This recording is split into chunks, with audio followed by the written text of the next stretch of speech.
afternoon, Your Excellencies, distinguished delegates, guests, welcome back. Before we begin, presenters, please take your seats in the reserved front row and be mindful of your allocated time. Principals, as we are slightly scheduled, prepare to proceed to the motorcade once we adjourn, so we may take our way directly to Salatapu. It is quite a drive, so thank you to be in the presence of High Chief Samo tonight for your reception. We will now proceed with our committee presentations.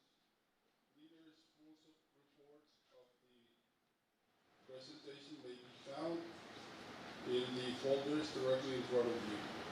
And so, if you may allow me, I invite the Regional Climate Change Committee to deliver their presentation.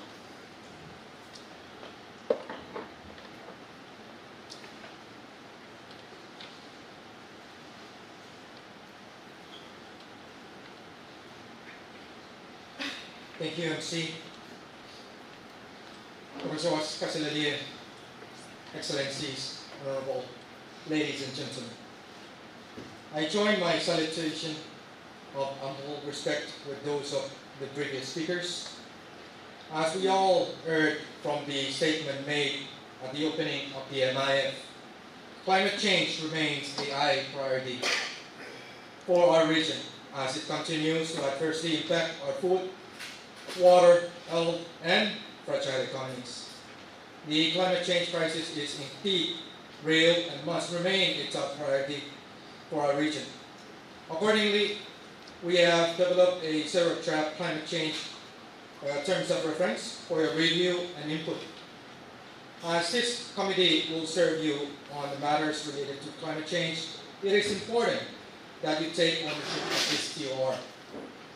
In conclusion, our committee recommends that the Climate Change Committee be established as a permanent item on the MIF meeting agenda, given the urgency of addressing climate change impacts, risks that our nation continues to face daily. Leaders, we have put forward in front of you the TOR. Since this is a new committee that just introduced in the last MIF, we put this TOR for your review and input. Thank you.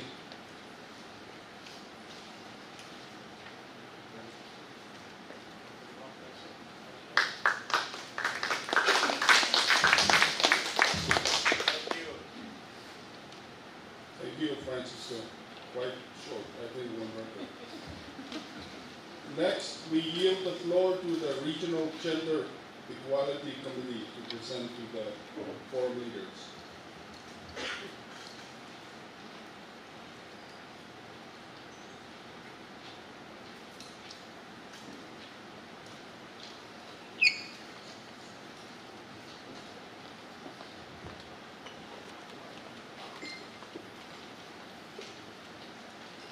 Your Excellencies, respected leaders of Micronesian sub-region, greetings, and we thank you for the opportunity to appear before you on behalf of the Gender Equality Committee.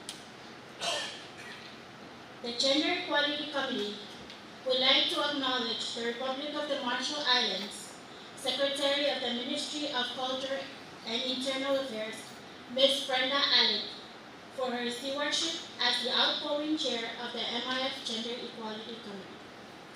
My name is Sarbina Laben, and I am the Pohnpei Women's Day Program Developmental Coordinator and a member of the MIF Gender Equality. Your Excellencies, we want to acknowledge your respective leadership for our region in endorsing the MIF Gender Equality Framework 2025 to 2030 at the 27th MIF in Majuro, Republic of the Marshall Islands.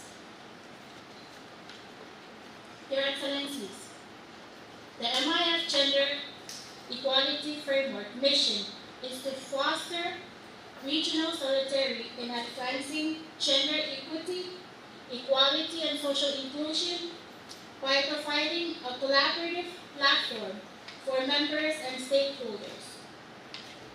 Through the Gender Equality Framework, we facilitate the exchange of policy options and strategies, including innovative approaches and good practices, toward realization of gender equality and the empowerment of women across the region. In the past years, we are very proud to share the progress that our region has led to progressively implement our gender equality framework. Your Excellencies, you will see on the slide just some examples of the achievements in your respective countries and state governments. We would like to update on the progress made by the Gender Equality Committee from the 27 MIF Leaders Communique. In the last year, we have developed and confirmed our terms of reference for this committee, and this has been endorsed by the members of this committee. It sets out the ways of working and coordination that oversees the tracking of the implementation of the Micronesian Gender Equality Framework. Your Excellencies, the 27 MIF Leaders Communique also provided leaders support in the development of an implementation plan to support the coordination and ongoing track of Gender Equality Framework 2025 to 2030. This work is still being explored by the Gender Equality Committee, and further update will be provided in the 29th MIF Leaders Meeting.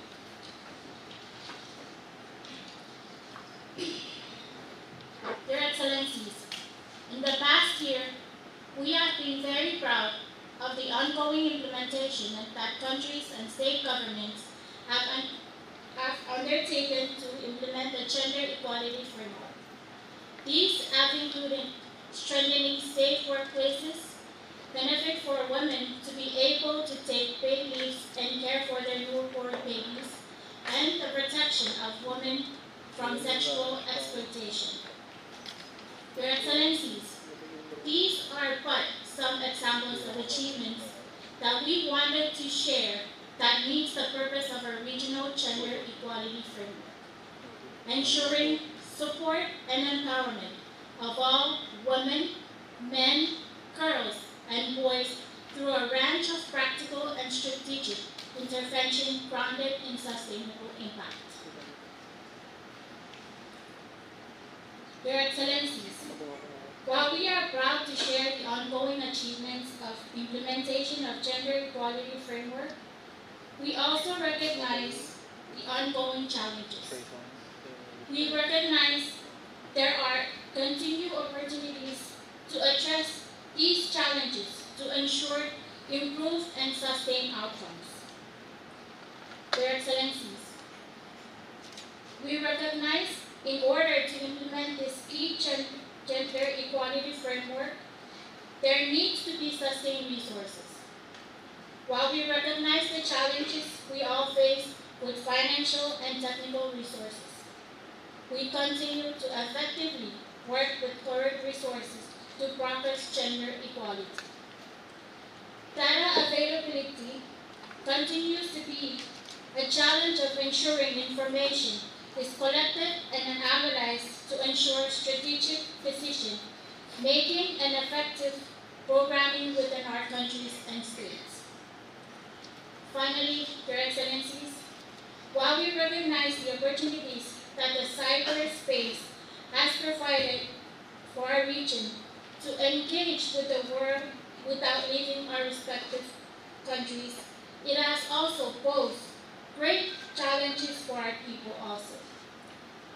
Technology facilitated gender-based violence and online bullying pose a great threat to vulnerable members of our communities. This impact broader and contribution to the broader development of our countries. Your Excellencies, on the 3rd to 5th of August, the third Micronesian Minister for Women Conference was convened by the FSM National Government.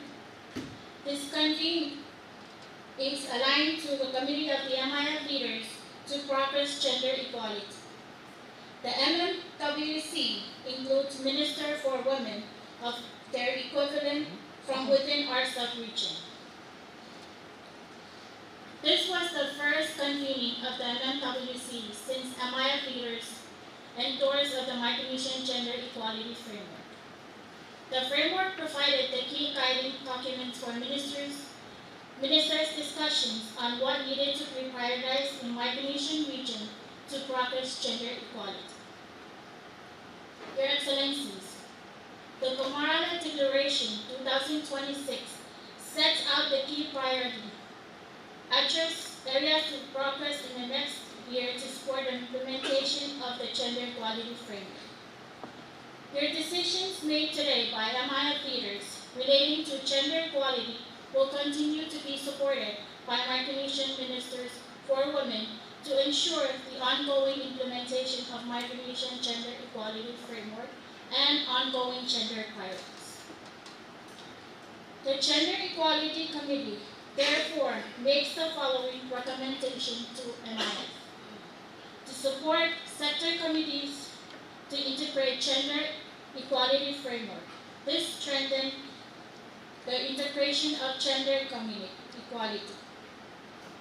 To support implementation, planning, and resource mobilization. To invest in local workforce capability to support implementation of the MGEF.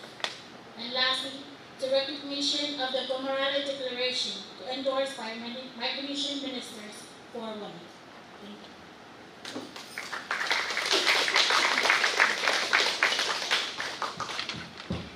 Salamat. We now invite the Regional Information Communication Technology Committee to present to the leaders.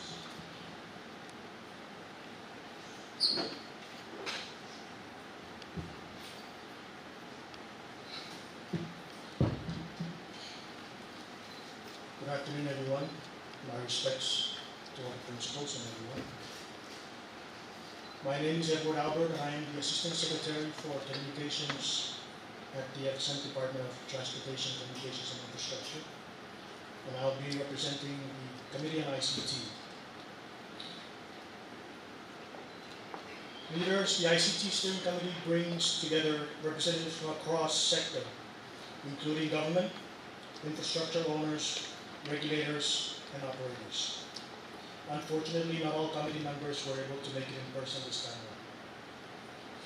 And this partnership or this composition is important because delivering secure, resilient, and affordable connectivity across the Micronesia region requires all players in the sector to work together, especially given the resource and capacity constraints facing our small island jurisdictions. Our work is not only about expanding access, but it's also about ensuring that our communications networks can support disaster response, emergency coordination, and continuity of critical services, particularly in our most remote and vulnerable communities. The committee is not bringing forward a new agenda or a separate agenda for consideration.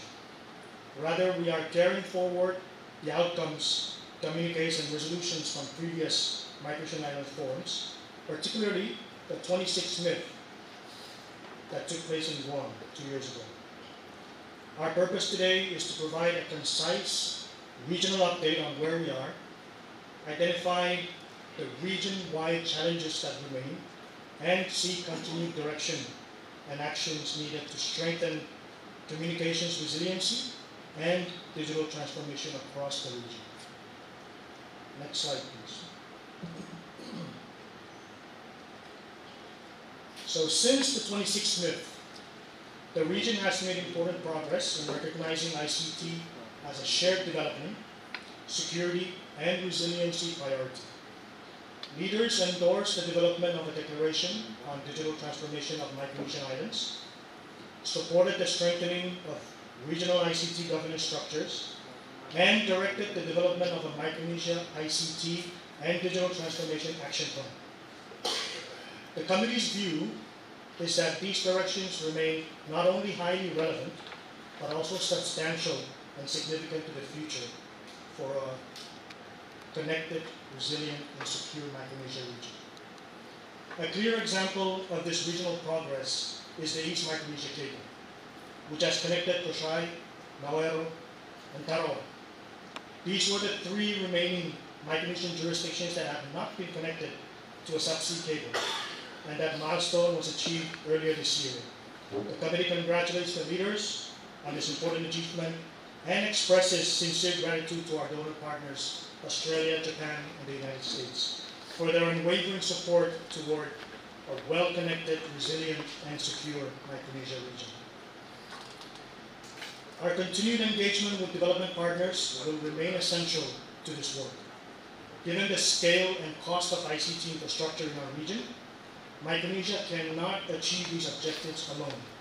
Sustained partnership will be important not only for the infrastructure investments, but also for technical expertise, capacity building, and long-term regional digital development.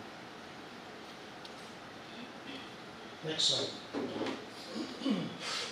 Despite all these progresses, leaders will recognize that the region still faces shared structural challenges. Connectivity remains uneven across the region, particularly for remote island and communities where deployment costs, land access, energy reliability, and market size make infrastructure expansion difficult. These are not only technical issues, as they directly affect education, health services, public safety, government service delivery, and economic opportunity. So resiliency remains one of the most urgent regional concerns. The region is highly dependent on subsea cable systems, but redundancy and backup capacity remain limited. Leaders have already recognized through Resolution 26-04 that the region must work together to secure communications resiliency. The committee also notes that while development partners often support the capital costs of these new cable systems, the ongoing operational costs continue to be a heavy burden on all small island jurisdictions and can ultimately affect affordability for our people. Digital transformation also requires trusted and secure systems, cybersecurity frameworks, legal and regulatory reforms, protection of critical infrastructure, reliable energy, and regional information sharing are all further attention. All need further attention. These issues cut across national borders. This is why they should be brought to leaders as regional priorities rather than treated as isolated domestic matters. Finally, next slide. Our recommendations and way forward. The committee recommends that leaders reaffirm the ICT directions set through the previous MIF outcomes and direct continued implementation through the Micronesia ICT and Digital Transformation Action Plan.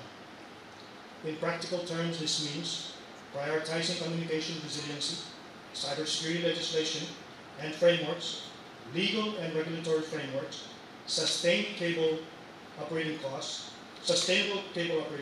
and support for infrastructure that reaches remote and underserved communities. To move from discussion to delivery, the committee further recommends strengthening the dedicated Micronesia ICT working group and ensuring that it works closely with the MIF Secretariat, designated representatives, communications ministries and departments, regulators, development partners, operators, and cable companies.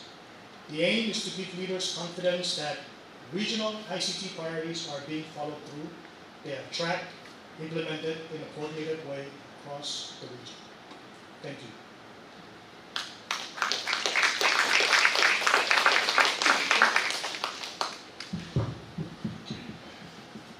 Thank you, Eddie. Our next presenter to the forum leaders this afternoon is Workforce Development Council. I invite now committee.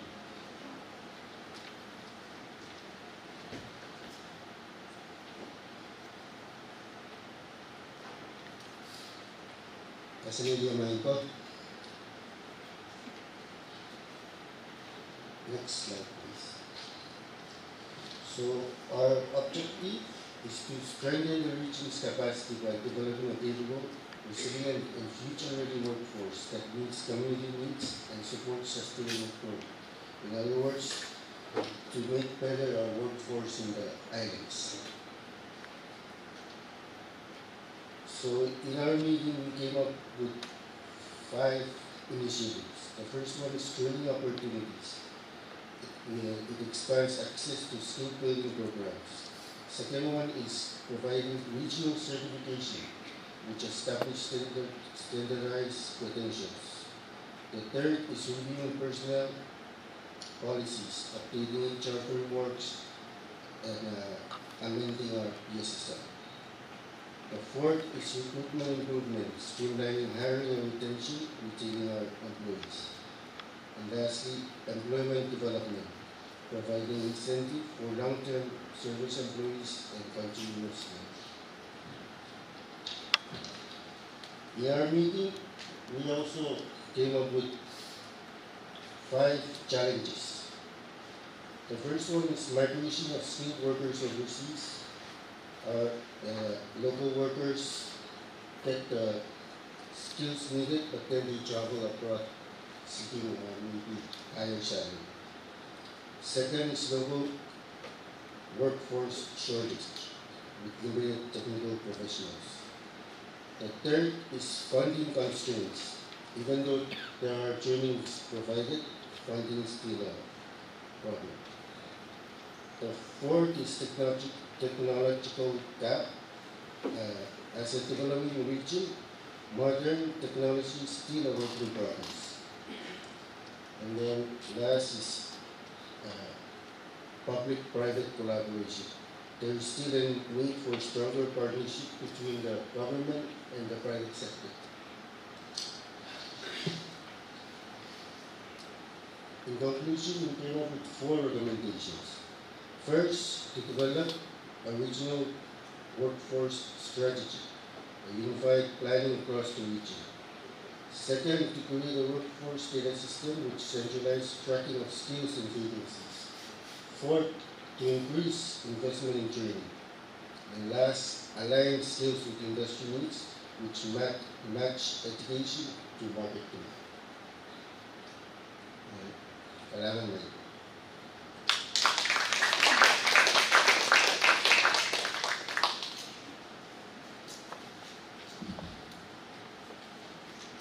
Thank you, presenters, and I appreciate your preciseness to present to the leaders this afternoon.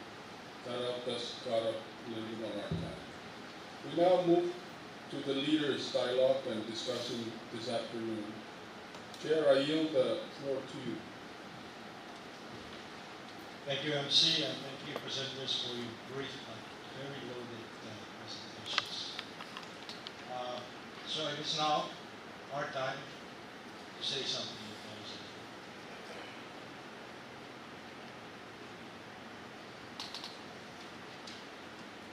It's after lunch. I don't see anybody, so thank you very much. Thank you, Chair. Thank you, leaders. We will now have our afternoon tea break. Before we adjourn, all registered participants for tomorrow's excursions are being... Can I intervene? Okay. Are the next presenters ready? I have a question. Where does the youth come in? After the break. Okay, all right. But, let's proceed. There's seems to be consensus here. Let's proceed. all right. I like that. So for proceeding, thank you, leaders, for your flexibility to proceed on. We appreciate that. Those of us supporting you. Excellencies, distinguished delegates, we resume the afternoon session with a presentation from Pwuhng, and the Pacific Island Association of NGOs. And so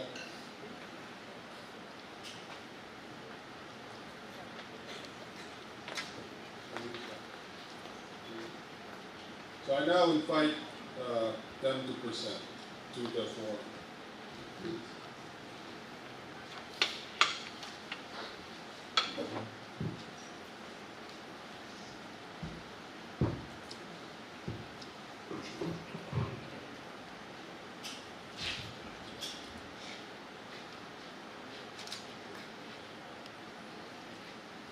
Your Excellencies, Governors, and distinguished leaders, Kasalele, Kamarale, and Kalangan, for the opportunity to provide a short briefing on civil society leadership in Micronesia. My name is Pwuhng, and I serve on the Pwuhng Board of Directors. Across our islands, NGOs, community organizations, faith-based groups, women and youth organizations, disability advocates, cultural organizations, and volunteers are doing essential work every day. Through Pwuhng and its national NGO networks, these organizations are connected not only to their own community, but also to national and regional policy processes. My purpose today is to highlight that network, show several practical examples of its work, and make the case that civil society should be viewed as a strategic partner in advancing the priorities of the Micronesian Islands Forum.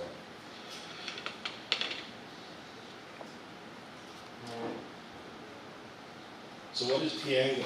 Pwuhng, the Pacific Islands Association of Non-Governmental Organizations, is a regional network of 24 national civil society umbrella members linking local NGOs and community voices across the Pacific. It strengthens national networks, supports locally led development, and creates pathways for civil society to influence regional decisions. A good example was last year's 2025 Pacific People's Forum in Honiara, Solomon Islands, where we and our partners brought civil society and community representatives together around accountable governance, human rights, inclusion, and citizen participation. That process helped carry community perspectives into the wider Pacific Leaders process. For Micronesia, the opportunity is to use the same regional architecture so that community experience and locally led solutions are consistently connected to myth priorities. In fact, we're now preparing for our People's Forum leading up to this year's PIF Leaders meeting in Palau. So within Micronesia, this network is already in place. Our national members include Bango in Palau, which is the Palau Association of NGOs, Fango here in FSM, the FSM Alliance of NGOs, Pazuta in Guam, Mango in the CNMI, which stands for the Marianas Alliance of NGOs, Mignos in RMI, the Marshall Islands Council of NGOs, and Niango in Nauru, the Nauru Island Association of NGOs.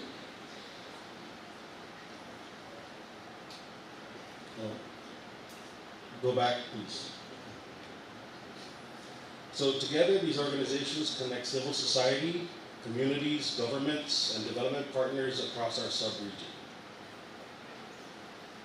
The important point is that civil society is not simply a beneficiary of development programs. These networks are development partners, implementation partners, accountability actors, and representatives of community voices. We work across good governance, resilience, inclusion, youth leadership, climate action, and citizen participation. Many of the same priorities already before you this week. Next slide. Here in FSM, Fango provides the national connection between community organizations and the wider Pacific civil society network. Its regional value is a platform it provides for locally led priorities and community knowledge to move from communities into national dialogue. engagement with development partners, and regional processes. Next slide, please. One practical example of Pwuhng's work is the Citizen Budget Guide, initiative supported through UNDP and the European Union. Public budgets determine whether our priorities in health, education, resilience, disability services, gender equality, youth, and social protection actually receive resources. But of course, we know government budgets can be difficult for our citizens to understand. So these budget guides translate that information into accessible language so communities can better understand how public resources are raised and spent and participate meaningfully in consultations while holding institutions accountable. Bango in Palau has supported this work, and the Nauru Citizens Budget Guide shown here demonstrates what the product can look like. This initiative could be expanded throughout Micronesia as a practical tool for transparency, public finance literacy, and stronger government community trust. Next slide, please.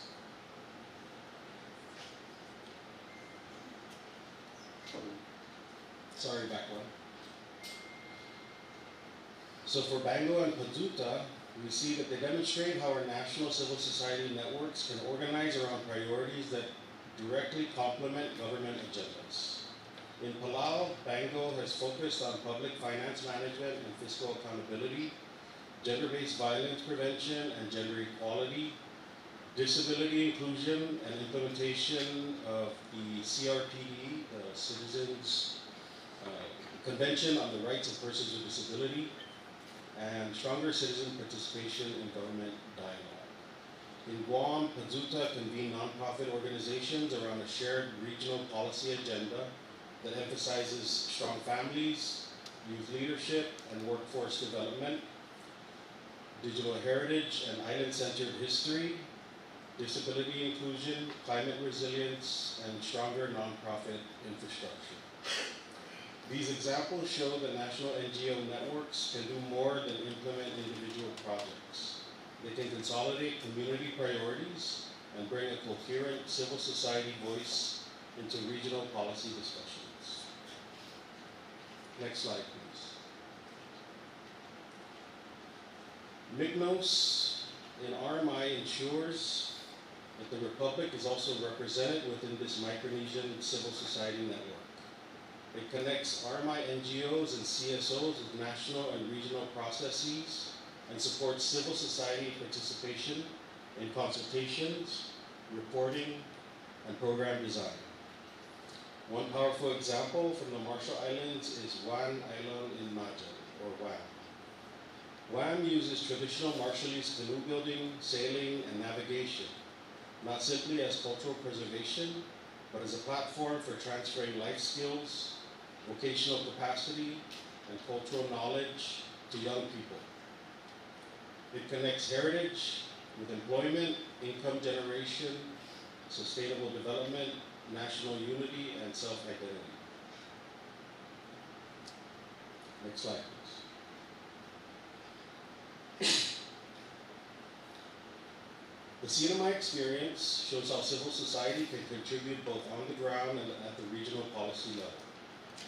Following Super Typhoon Sinlaku, Mango helped strengthen voluntary organization coordination through VOAD, or the Voluntary Organizations Active in Disaster, supporting information sharing, volunteer coordination, identification of unmet needs, and recovery partnerships.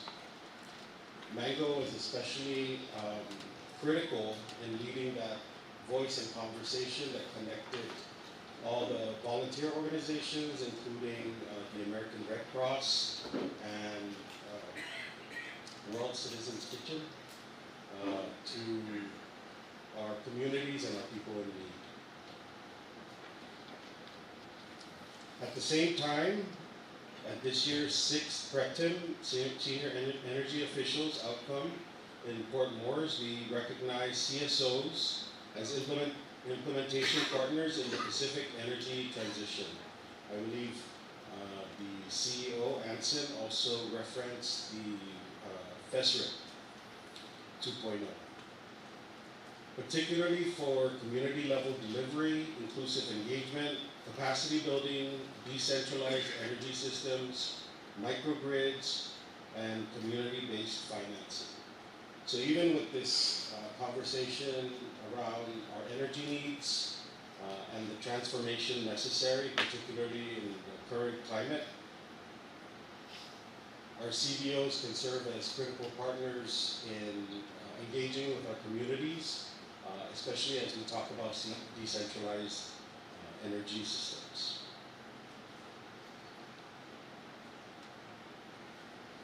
Next slide, please. So our humble ask to you leaders is straightforward. First, we ask for recognition of the Micronesian Pwuhng members as strategic regional partners. Second, to support expansion of citizen budget guides and public finance literacy across the sub-region. Third, invest in locally led resilience and institutional capacity of NGOs and community organizations.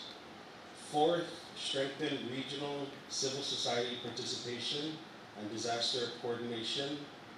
And finally, use our network as an existing mechanism for bringing community experience and locally led solutions into MIF priorities. We do not need to create a new civil society architecture for Micronesia. The network already exists. The opportunity is to recognize it, strengthen it, and engage it more deliberately. So our government provides policy, civil society delivers community action, and together we can build a stronger Micronesia. Kalangan.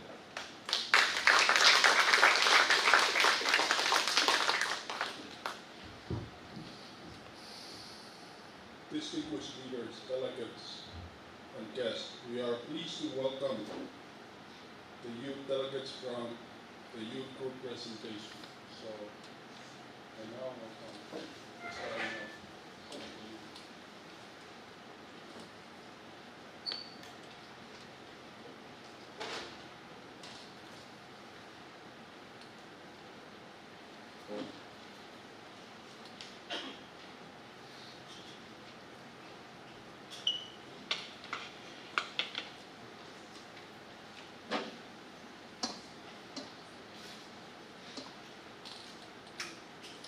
Ian Okasalele, all protocols observed. Your Excellencies, we, the youth of Micronesia, extend our deepest gratitude to the Honorable Stephen A. Joseph, Governor of the Pohnpei State and the 20th Chair of the 20th Micronesian Islands Forum for the special invitation to address this esteemed body.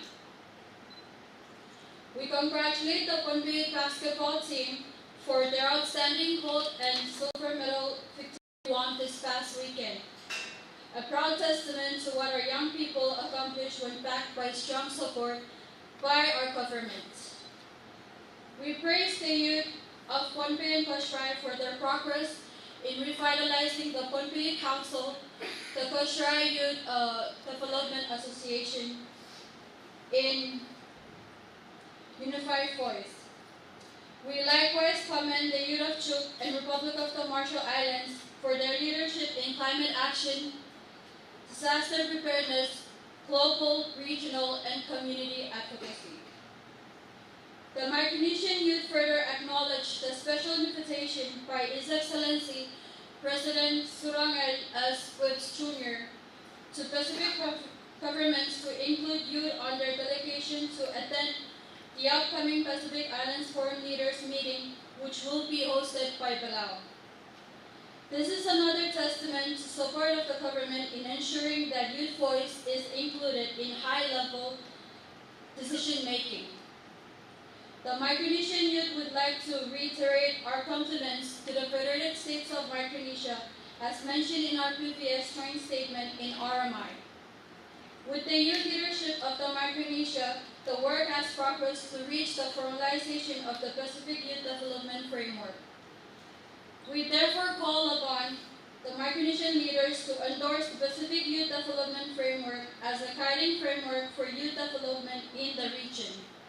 Similar to the gender equality framework, we invite leaders to use this as the mid-collective position in the upcoming Pacific Islands Forum Leaders meeting in Palau.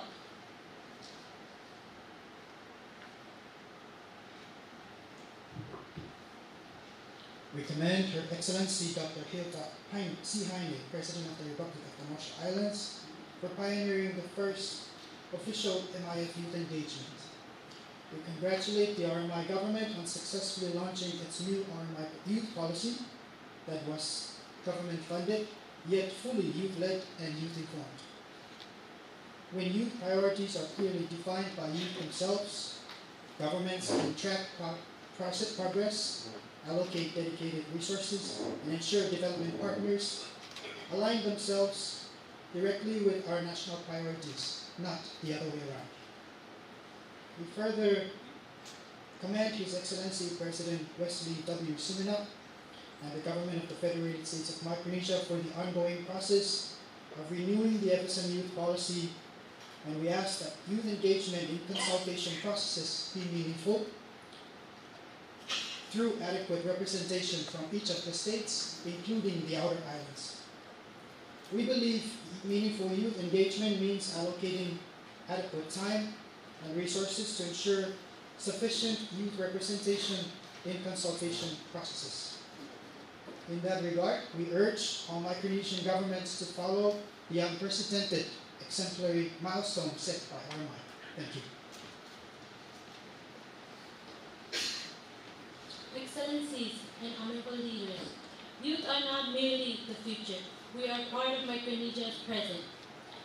We are your strategic partners in nation building, equipped with the digital relevant skills and lived experiences to help the movement implement regional priorities. As the outgoing chair, Her Excellency Dr. Hilda C. Heine mentioned during the opening ceremony yesterday the cyber attack on critical infrastructure. Honorable leaders, we cannot imagine a digital world without the skills of young people today. They are the most technologically savvy, progressive, energetic, patriotic, and are eager to advance development using their skills. Honorable leaders, the safety and security of Micronesia depends on how much we empower and invest in the potential of young people. The safety and security of Micronesia depends on how much we trust the partnership between independent youth-led organizations and the government. Independent youth advocacy is not opposition. It is clarity of mandate, role, and purpose. Young people make up the majority of our region's population. So excluding youth from decision-making spaces excludes the majority of Micronesia. Drawing from the success stories of the youth of Pwuhng during the COVID outbreak in 2022, over 150 youth were mobilized as volunteers to respond to filling the gaps that government capacities could no longer reach. Imagine what youth can do with government support.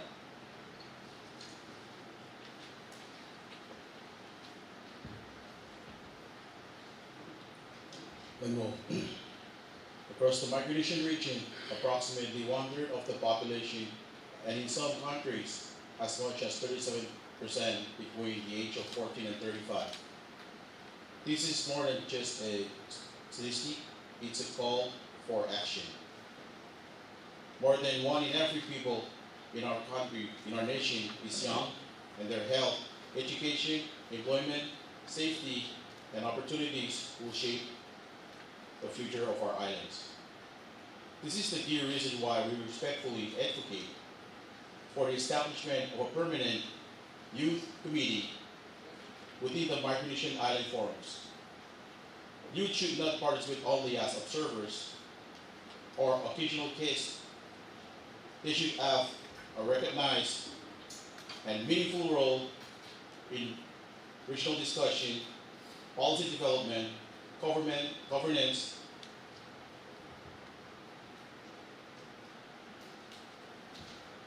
governance and decision-making. A dedicated MIF Youth Committee would provide young people across Micronesia with a stronger platform to identify, share challenges, develop practical solutions, and present coordinated recommendations directly to our leaders. By giving youth a formal place within the MIF, we are not simply preparing for their future leadership, we are recognizing their ability to lead and contribute today. Together, let us ensure the voices of Micronesian youth are heard, respected, and included in the healthier, stronger, and more resilient region.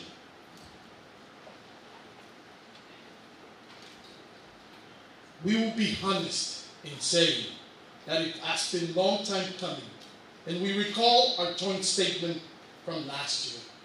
We respectfully reiterate the following key item for your consideration and endorsement.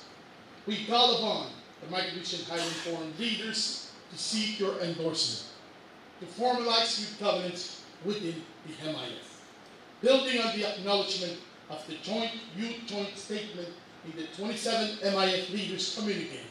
We call on the Micronesian Highland Forum leaders to endorse a youth committee as a standalone committee and a facilitator for youth engagement in MIF, and as a permanent mechanism for ongoing youth engagement and high-level dialogue with leaders. The young people of Micronesia are not merely the leaders of tomorrow. We are citizens, partners, innovators, advocates, and leaders of today. Honorable leaders and fellow youth leaders, we are left with one fundamental collective question to ask ourselves at this meeting. If not us, then who? If not now, then when? Kailangan mo.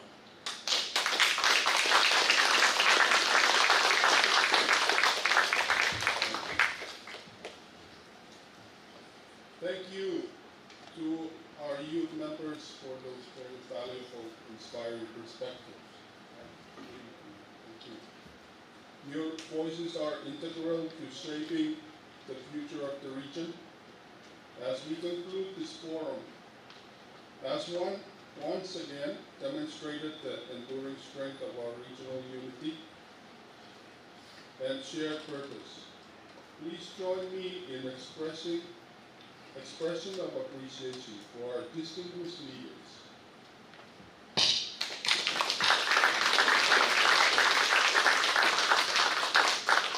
And to our awesome presenters.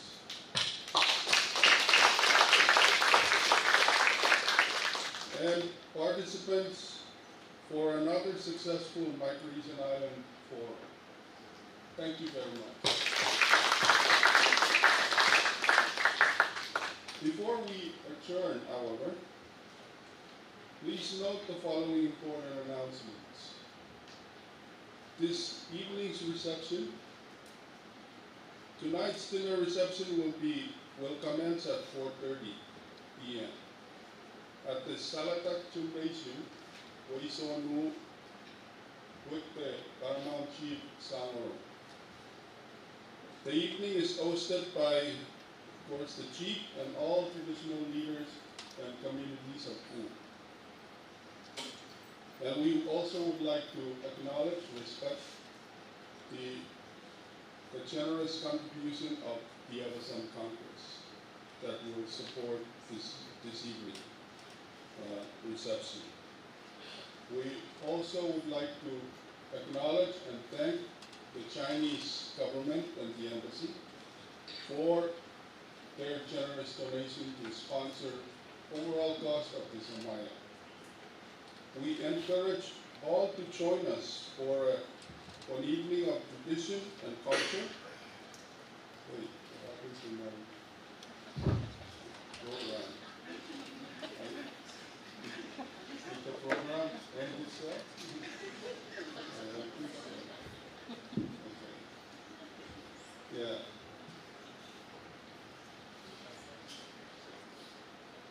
For tomorrow, we have excursions for those who have signed up. We are looking at that list, and we know a number of you have signed up. So for the leaders retreat tomorrow at 9 a.m., it will be at AA Getaway, and that's for leaders only, +2, and their spouse. So the scheduled tours are in parallel, as I mentioned, and so the tourism office under Department of R&D are coordinating that for you. So we can connect with them on that.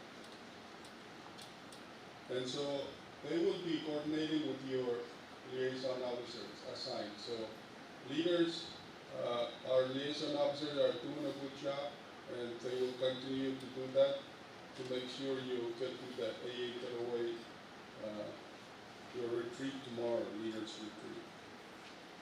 For the closing reception tomorrow as well, that will be after the retreat in the afternoon at 5 p.m. at South Park. And we would like to respect and acknowledge the contribution and great support of our national government through the President's office. And so sitting among us is the Vice President. Thank you very much. That's really, we appreciated that on this day.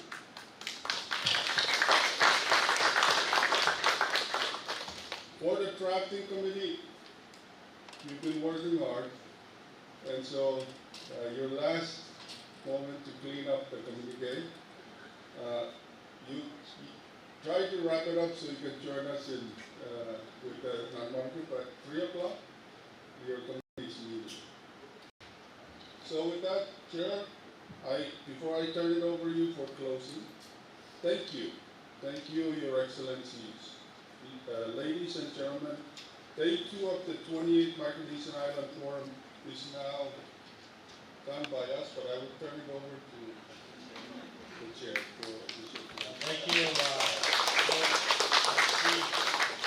On behalf of the leaders or the principals, I would like to express our gratitude and appreciation for all the presenters, MCs, supporting folks that are making things happen, drafters, everybody involved in making this 28th possible. Just a little clarification for the China donation. They donated to help with the overall cost of MIA. Just to do that up. And I'd just like to really briefly touch on the last 2 presentations. In my observation, these are 2 sectors that are often forgotten when we try to develop initiatives that needs to be implemented at the community level. So I want to thank these 2 organizations, the youth and the civil society, for reminding us how crucial and critical it is that we involve you in the process, particularly for the youth. I am reminded, I like to say that these are our future leaders, but you're absolutely correct. You are today's leaders. You are part of today's leaders. So engagement with you is very essential and very much needed so that we can be better leaders when we take over our respective countries. But my advice to you, of course, we were all once young, and I'm sure we all share the same sentiments you are sharing. But what I see that is different now, you are more engaging. Don't wait for the governments to engage. Engage as much as you can. Be persistent until we listen. But in order to get to at this level for your participation, we have another suggestion. Start with your respective jurisdictions. Start making impactful activities. Then government leaders in respective jurisdictions will notice. And that is how you get to this level. and maybe perhaps get to the level of the Pacific Island Forum. That's just my own personal advice. Being once a young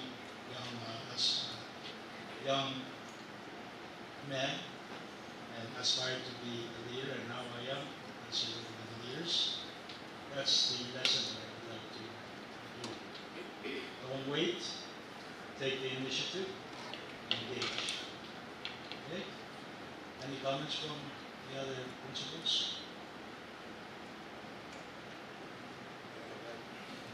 Yes, President. Thank you very much, Chairman.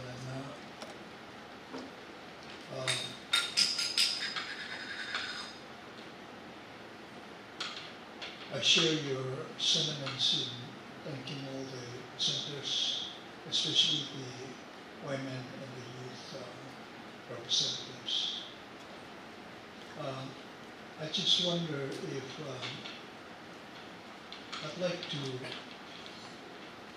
make sure that the recommendations they made are included, and I'm sure we will have an opportunity to review that. I'm very interested in some of the recommendations. Listening to their brief update, I'm very excited.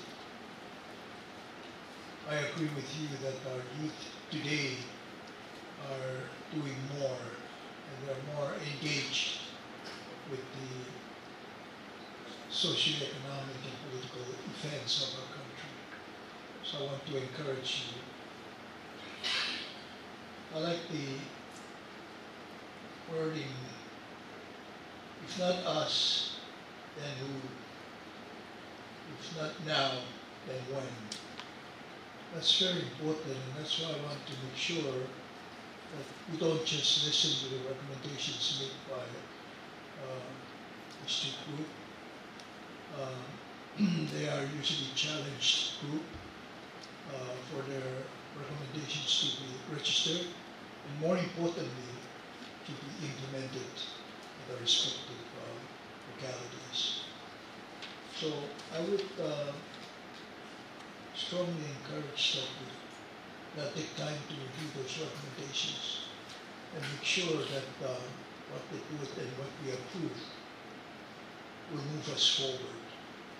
And some of the things they're recommending we haven't really discussed, and we haven't really taken the time to understand the ramifications to our overall goals and objectives.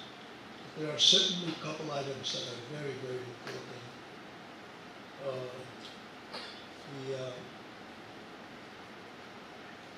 The presentation made by the Gender Equality Committee, a couple points I took, very important also.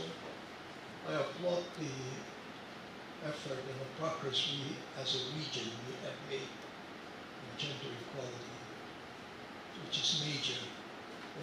It's significant, but I think they're a little bit one step ahead over the youth group. That's just my personal observation. When I hear about the results of the games in Pwuhng, congratulations FSM, but that's the idea for us as a region to be able to do better, to prepare ourselves so we can compete with other jurisdictions in our Oceania, in our region. And only when we know we're doing at that level much better, I think that would be an objective accomplished. So I congratulate all the participants of the games in Pwuhng from all the region. Excellent job. And I specifically thank and congratulate the Pohnpei State team, FSM team, for its performance. Unlike the governor, I used to be an athlete, so I know a little bit about sports. And the governor didn't talk about sports, but we work together. We work in different areas together. But you never talked to me about sports. Governor, right? You never talked to me about sports. But, but I'm glad that he's on board because this is very important. Sports is key. And I want you to also remember that it's not just performance in sports, the medal, but also to contribute to the health of our people. One of our challenges in all the jurisdictions in our Pacific Micronesia region is NCDs, non-communicable diseases, and it's overwhelming. And that's one of the key areas that sports will address. So I just want to mention that. I again thank the chairman for those presentations. They were very useful. And I think we should do a good job and pay attention to what they're saying. Make sure that they're included in our communique or our resolutions. And most importantly, make sure that we implement those recommendations. Thank you. Thank you, Mr. Vice President. As you heard it, we hear you, and we will do something, right? I'd like to join MC in thanking all the donators, those that contributed to the MIF. Right now, I would like to particularly recognize through the national government, the Department of Foreign Affairs, who provided the city arrangement. Thank you, Secretary Cantel. If you're here or not, please relay our appreciation. Well, if there are any more comments? None, then I declare our session today to adjourn. And we'll see you at 4 o'clock here. We're going up by Watergate, so can we meet here at 4 o'clock? All the principals, and then we'll make our way to the second chamber. Thank you all.